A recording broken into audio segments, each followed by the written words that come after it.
Les élèves de la deuxième année baccalauréat, bonjour. Dans cette vidéo, on va corriger l'exercice de l'analyse dimensionnelle déjà proposé dans la vidéo précédente. Donc, la question 3, K est la constante de raideur d'un ressort, s'exprime en newton mètre moins 1, et M la masse. À l'aide d'une analyse dimensionnelle, déterminer l'expression qui a une dimension temporelle parmi les propositions suivantes. Donc on a trois propositions. Il faut chercher la proposition qui a une dimension temporelle. Donc on a trois propositions. Donc avant de faire une analyse dimensionnelle, on doit observer ces trois expressions. Parmi ces trois expressions, il y a deux expressions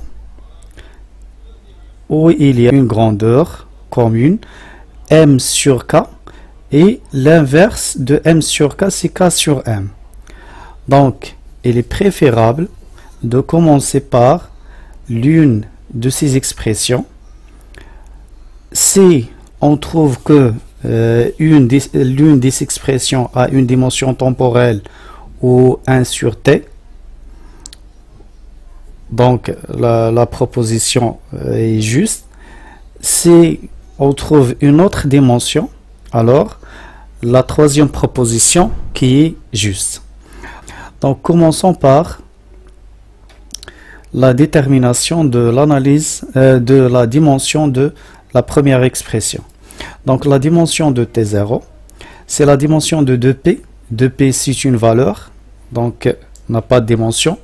La dimension est 1, donc égale la dimension de m sur la dimension de k à la puissance 1 demi, la racine à la puissance 1 demi. La dimension de m, c'est m. La dimension de k, son unité est le newton par mètre. Newton, c'est une force, c'est l'intensité de force. L'intensité de la force, c'est m fois g.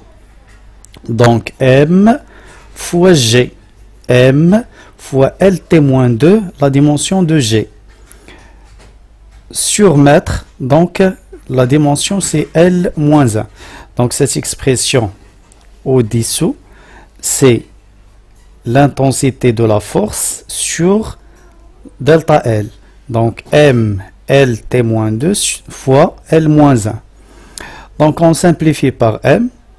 Il reste L, on simplifie par L, donc il reste 1 sur T-2 à la puissance 1 demi. Donc c'est T carré à la puissance 1 demi. Donc la dimension de T0 est une dimension temporelle. Donc puisque cette expression a une dimension temporelle, la deuxième expression a une dimension T à la puissance moins 1. Et l'autre expression par une comparaison, donc la dimension de T0 c'est T carré, donc m, la racine de m sur k sont de dimension T, donc m sur k de dimension T carré. Passons maintenant à l'autre exemple. Donc parmi les expressions suivantes, déterminez celle qui représente une vitesse. Donc V1, V2, V3, V4, V5, avec H la profondeur, G l'intensité de la pesanteur, F l'intensité de la force, M la masse, L la longueur. Donc pour V1, donc la dimension de V1, c'est la dimension de G sur la dimension de H à la puissance 1 demi. La dimension de G, c'est lt-2. La dimension de H, profondeur, donc c'est une longueur, donc la dimension de H c'est L, donc on simplifie par L, donc et T-2 à la puissance 1 demi, donc on obtient V1 à une dimension T-1.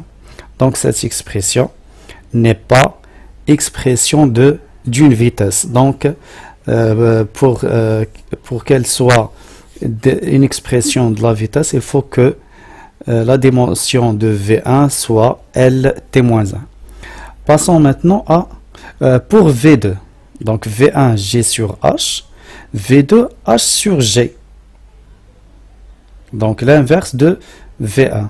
Donc la dimension de V2, c'est l'inverse de T-1. Donc c'est la dimension de V2, c'est T. Donc n'a pas dimension temporelle. Passons maintenant à V3.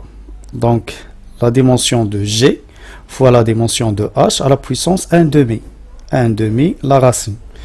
Donc la dimension de V3, G, L T-2, H c'est L à la puissance 1/2. Donc L carré T-2 à la puissance 1/2, c'est L T-1. Donc dimension d'une vitesse. Passons maintenant à V4. Donc la dimension de V4, c'est la dimension de F fois la dimension de M sur la dimension de L à la puissance 1/2. Donc la dimension de V4, la dimension de F, c'est M fois G. M fois G. G, c'est L T-2. Fois la dimension de M, c'est M, sur la dimension de L, c'est L. Donc on simplifie par L, on obtient M carré T-2 à la puissance 1/2, c'est M T-1. V4 égale M T-1. Donc cette dimension n'est pas temporelle.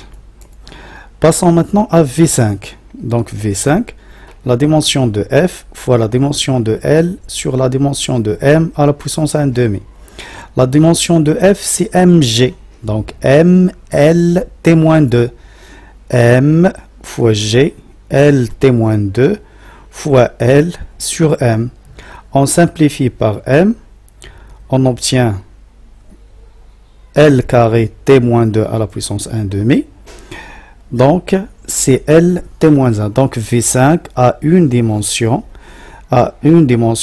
temporelle. Alors, la dimension de V5 est temporelle. Donc voilà la correction de cet exemple de l'analyse dimensionnelle, et à la prochaine vidéo, Inch'Allah. Merci pour votre attention.